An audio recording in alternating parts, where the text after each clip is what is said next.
मेरा नाम राजीव है। मैं यहाँ निरेस्ट डिस्ट्रिक्ट चंदौली का ही रहने वाला हूँ और प्रेजेंट टाइम में मैं MLLB हाई कोर्ट में इनरोलमेंट हूँ। मेरा नाम रामायण पटेल है। मैं बनारस हिंदू यूनिवर्सिटी से PhD कर रहा हूँ पॉलिटिकल साइंस डिपार्टमेंट। मेरा नाम सुनील कश्यप है। मैं पॉलिटिकल साइंस का छात्र हूँ। मैं यहाँ से रिसर्च कर रहा हूँ। मैं राहुल राजभर बनारस का रहने वाला हूँ और BHU से रिसर्च भी चल रहा है। भारत में राजनीतिक दलों का जो बनने की ये चारों BHU से PhD कर रहे हैं। फिलहाल अपने राज्य और अपनी जाति की राजनीति पर चर्चा में मशगूल हैं। ये चारों यूपी की 4 अलग-अलग गैर यादव पिछड़ी जातियों से हैं। उनके जरिए ये हम समझ सकते हैं कि यूपी में कैसे जातिगत पहचान की राजनीति होती है और इसका चुनावों पर कैसे असर पड़ेगा। जब चुनाव पे रिपोर्टिंग होती है, मुस्लिम वोट कहाँ जाएगा, यादव वोट क्या मुलायम सिंह के साथ रहेगा, दलित वोट में जाटव क्या रहेगा, ये कॉन्शियसनेस आप लोगों के जहन में कितना रहता है ऑफ आइडेंटिटी? जैसे आपने बताया ना, यादव, पासी, मुस्लिम, इन सब जातियों का नाम लिया ना, तो वैसे ही हमें लगता है यार हमारी जाति का कोई नाम क्यों नहीं ले रहा है। जब मुख्यमंत्री जिस जाति का बनता है, फलाना जाति की सरकार है, ये अखिलेश यादव है तो फलानी जाति की जो है सरकार है, तो उसमें फिर हम लोग भी तलाशने लगते हैं कि हमारी अस्मिता कहाँ है, जीने का क्या। राहुल राजभर की PhD का विषय डिनोटिफाइड ट्राइब्स हैं, यानी वो घुमंतु जातियां जिन्हें अंग्रेजों ने अपराधी घोषित कर रखा था। राहुल कहते हैं कि अगर उनकी जाति सबसे पिछड़ी जातियों में रह गई है तो इसकी एक वजह ये भी है कि राजनीति में उसकी पूरी नुमाइंदगी नहीं होती। मैं बनारस की बात बता रहा हूँ, जिसमें कि राजभर, मल्लाह और भी कई सारी कम्युनिटियाँ जिनकी बहुत अच्छी आबादी है, लेकिन उनको पॉलिटिकली काउंट ही नहीं किया जाता है। जैसे अभी मैं शिवपुर की बात बता रहा हूँ, शिवपुर में सारे पेपर वालों ने कहा कि नहीं यादव हैं वहाँ पे 40,000 और इसके बाद जो मौर्य हैं कितने 35,000, तो राजभरों का उसमें कोई वोटिंग नहीं हुआ। तो लोग फिर बौखलाएं कि यार हमारी संख्या यहाँ पे 60,000 है, उसके बावजूद भी हमारी कोई काउंटिंग नहीं है। तो फिर जो पार्टी इनको जो है किसी भी तरह के अस्मिता से जोड़ के टिकट देके और लोग जो है सीधे चले जाते हैं उनके पास। बीजेपी ने इस जज्बात को पूरी चतुराई से हवा दी है। राजभर भले यूपी में 2% हैं, लेकिन पूर्वी उत्तर प्रदेश में सिमटे हैं और चुनावी समीकरण बदल सकते हैं। और इसलिए बीजेपी ने गैर यादव OBC जातियों को लुभाने की अपनी व्यापक सोशल इंजीनियरिंग के तहत सुलहदेव भारतीय समाज पार्टी के साथ गठजोड़ किया है, जिसे पूर्व बीजेपी नेता ओम प्रकाश राजभर ने 2002 में गठित किया था। बीजेपी ने शिवपुर से अनिल राजभर को टिकट भी दिया है।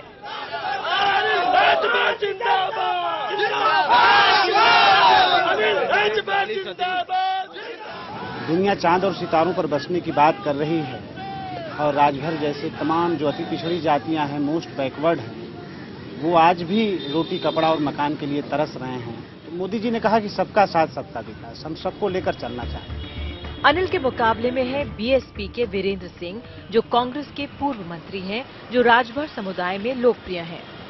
इनके पिताजी ने एक राजभरों पर किताब लिखा हुआ है, वो लगातार राजभरों के इतिहास पे लिखते रहते हैं और वो इस बात को प्रमाणित करते हैं कि देखो तुम क्षत्रिय हो और तुम्हारे नाम पे बहुत सारे क्षेत्रों का नामकरण भी हुआ है। लेकिन इस बार वोट अनिल राजभर को जाएंगे।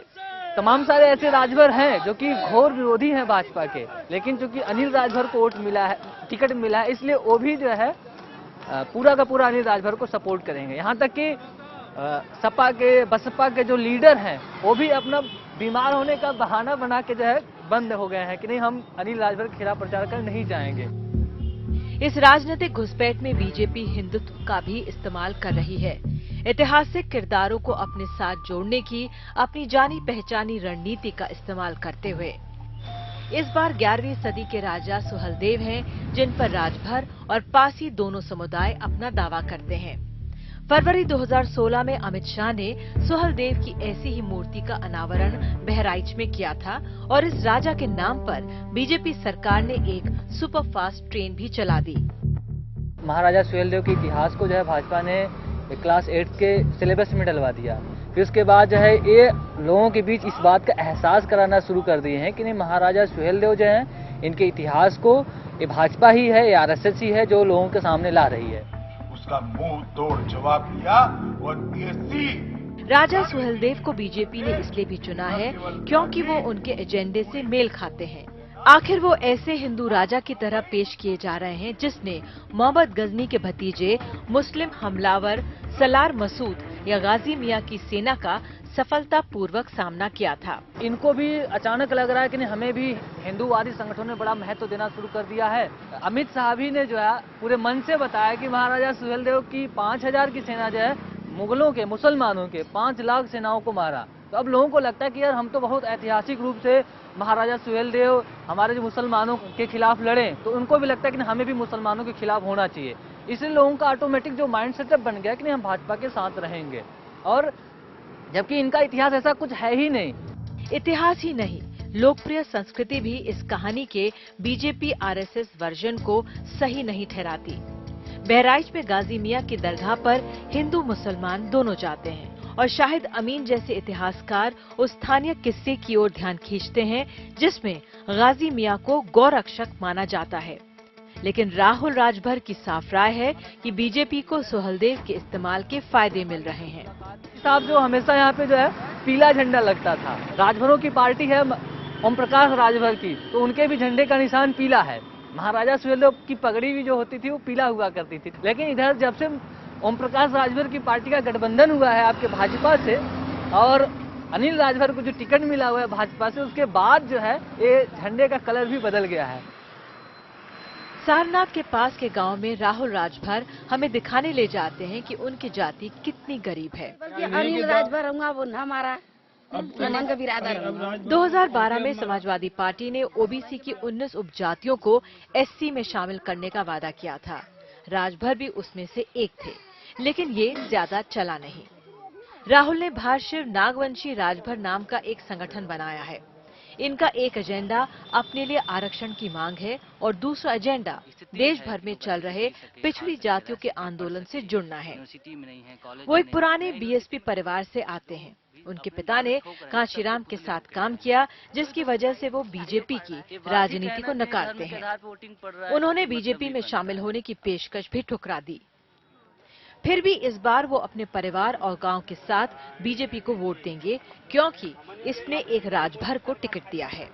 ऐसे तो लाभ मिलने वाला नहीं है, क्योंकि अब तक तो हम बहुत निष्पक्ष और बहुत ईमानदारी से वोटिंग चलती आ रही है और हम बहुत ठगे हुए महसूस करते हैं। जब मैं बीएचयू में आया और बीएचयू में आने के बाद में मैं लोगों ने मुझसे मेरा नाम पूछा, मैं सुनील बताया, फिर कुमार बताया, उन्होंने सीधे सीधे मुझसे मेरी जाति पूछ ली और ये मेरे प्रोफेसरों ने मेरे से पूछ लिया।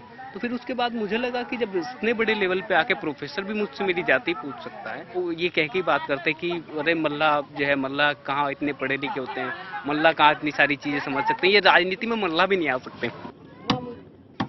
सुनील कश्यप निषादों की जो 20 से ज्यादा जातियां हैं उनमें से एक से आते हैं। यूपी की आबादी में वो 6.5% है और अहम ओबीसी जाति है। 120 विधानसभा सीटों पर उनकी मजबूत मौजूदगी है। सुनील बहुत ध्यान से निषाद पार्टी की राजनीति पर नजर रख रहे हैं। इसने वाराणसी कैंट से विनोद निषाद को टिकट दिया है। निषाद पार्टी ने कई छोटे दलों से गठजोड़ कर रखा है, जिनमें पीस पार्टी भी है, जिसे 2012 में 4 सीटें मिली थी।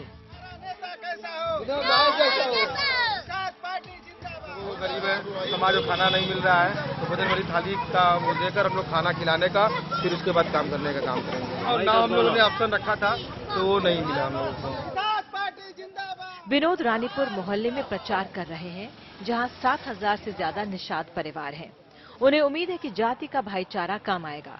साथ ही स्थानीय बीजेपी विधायक ज्योत्सना श्रीवास्तव के खिलाफ गुस्सा भी है, जिनका परिवार 1991 से सत्ता में है। ज्योत्सना श्रीवास्तव बहुत दिन से विधायक है। मेरे तुम्हें लगता है कि पूरी जनता की पैसा ये खा जा रही है विधायक। मोदीलाल खाता पर देंगे, क्या दिए हैं हम लोग के, क्या दिए हैं? राशन कार्ड आधा आदमी का बना है, आधा आदमी का नहीं बना है। जब हर पार्टी निषाद वोटों के लिए प्रचार में लगी है, तो विनोद जैसे लोगों को अपनी जाति का नेता होने की अहमियत समझ में आ गई है। वो ऐसे ही नेता के तौर पर उभर रहे हैं। 2014 में लोकसभा चुनाव के दौरान जब हम मिले थे, तो वो गंगा सेवा समिति के अध्यक्ष थे। जाति के लिए कोई भी पार्टी और कोई भी समाज सेवी कभी सोचता नहीं है। जिनको भी जहां झंडा उठवाना रहता है, भीड़ दिखाना होता है, सब लोग खाली लुभाने के लिए ले जाते हैं। पहले जो भाजपा के लोग आते थे घाट किनारे पे, मल्लाहों को रामचंद्र जी का और भगवान निषाद राज जी का, आपके जो भगवान लगते हैं, उनका बहुत ही पुराना रिश्ता है। इसलिए ये राम के नाम का पार्टी है, इसीलिए पूरे भारतवर्ष में काफी लोग उसमें थे भाजपा में। हाँ, 90 के शुरुआती दशकों की राम जन्मभूमि राजनीति ने निषाद वोटों को बीजेपी के पीछे खड़ा कर दिया, लेकिन अगले 2 दशकों में जब उनकी हसरतें पूरी नहीं हुई तो निषाद वोट बट गया। एक हिस्सा सपा में गया और एक हिस्सा बसपा में।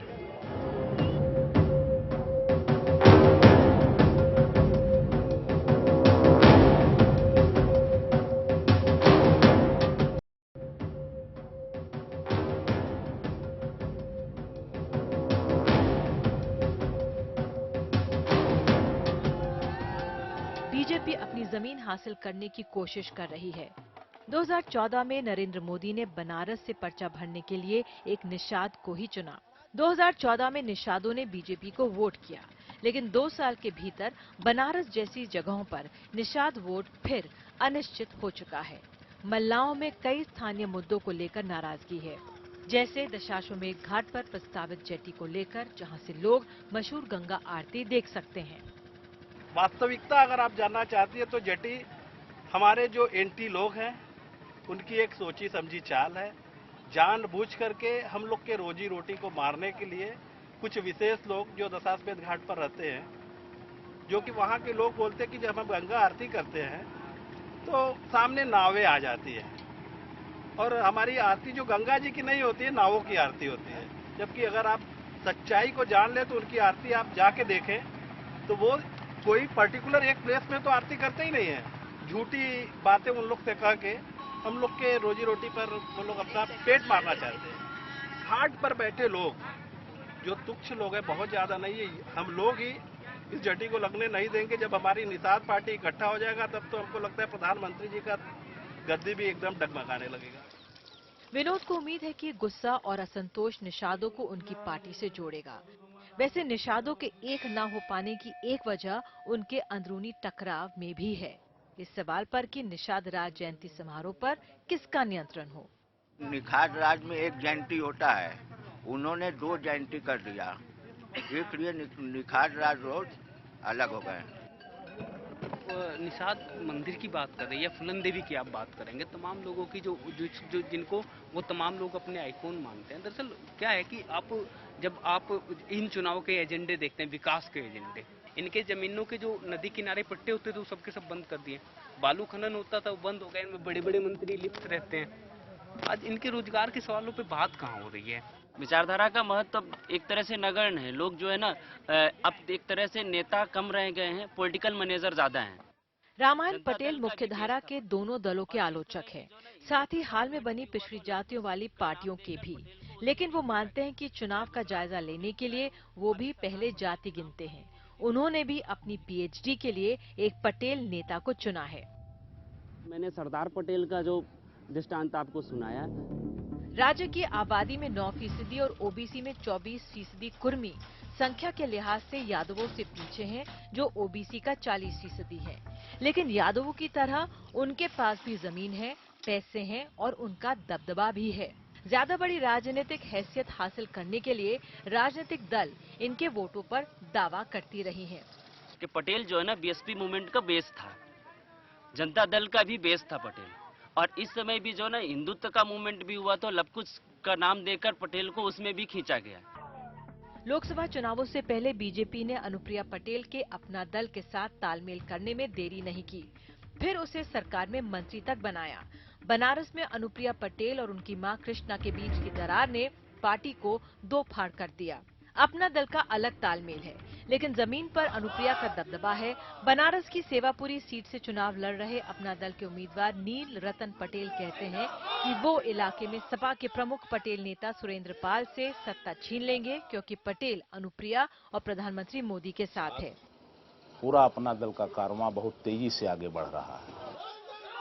अनुप्रिया को वोट करेंगे तो इसका मतलब होगा कि 1-5 साल आप और बर्बाद करोगे। कुछ नहीं, आप नए लीडर तैयार करो, नई राजनीति तैयार करो। रामायण पटेल की आवाज अकेली है। वो कहते हैं कि उनका परिवार भी उन्हें खारिज कर देता है, कहता है ये आदर्शवादी बातें हैं। यहाँ तक कि उनके दोस्त और इस समूह के चौथे छात्र राजीव मौर्य भी भारतीय राजनीति की इस हकीकत पर लौटते हैं कि यहाँ जाति ही वोट तय करती है। इन चुनावों में उनके मौर्य समुदाय और कुशवाहा को बीएसपी और बीजेपी दोनों लुभाने में काफी ताकत लगा रही हैं। बनारस में मेरे कम्युनिटी के 2 प्रत्याशी हैं इस समय। एक सुजीत मौर्य है यहाँ पे, और बनारस से एक बाहर मंडल की मैं बात कर रहा हूँ, सोनभद्र में एक अनिल मौर्य है। एक तो बसपा से है, एक भाजपा से है। अभी जो उत्तर प्रदेश की जो सिचुएशन चल रही, चूँकि हमारे समाज से अभी 2 लोग बीजेपी में, स्वामी प्रसाद मौर्य जी और प्लस केशव मौर्य जी हैं, तो कम्युनिटी का कुछ हिस्सा जो है उनको भी देख रहा है। लेकिन अभी जस्ट बाबू सिंह कुशवाहा ने भी जन अधिकार मंच का गठन किया और क्षेत्र में वो भी घूम रहे हैं, सभाओं में हमारे समाज के लोग जा रहे हैं। बीजेपी जैसे जैसे मजबूत दिख रही है, वो बीजेपी की तरफ जा रहे हैं। प्रधानमंत्री जी का 2 दिन पहले का एक बयान था, उन्होंने जो है बात की थी कि जो है कि दीपावली पे पूरी 24 घंटे लाइट नहीं दी जाती और ईद पे दी जाती है। वो बनारस से ही चला हुआ मुद्दा है। जब यहाँ पे लोग क्या था कि यहाँ पे गंगा में लोग जो है मूर्ति विसर्जन करते हैं और हाई कोर्ट ने उस पर रोक लगाई है, तो उसके बाद में प्रशासन ने यहाँ पे गंगा में जो है मूर्ति प्रवाहित नहीं करने दी। तो उसके बाद में पूरा का पूरे शहर में एक माहौल बनाया गया कि मुस्लिमों के मोहल्ले में ईद के दिन जो है ईद पे सारी सुविधाएं दी जाती हैं, और जब हिंदू त्योहार होते तो यहाँ कुछ नहीं दिया, यहाँ पे बिजलियाँ वगैरह नहीं होती, यहाँ सड़कें नहीं होती।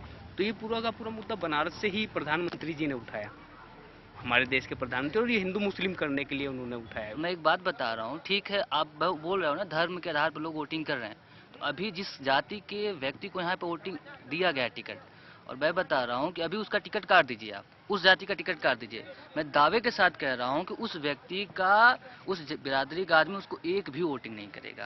कहना कि नहीं धर्म के आधार पर वोटिंग पड़ रहा है तो कोई मतलब नहीं बनता है। क्या हिंदुत्व की विचारधारा की वजह से भी ओबीसी का समर्थन हासिल करने की बीजेपी की रणनीति कुछ आसान हुई है?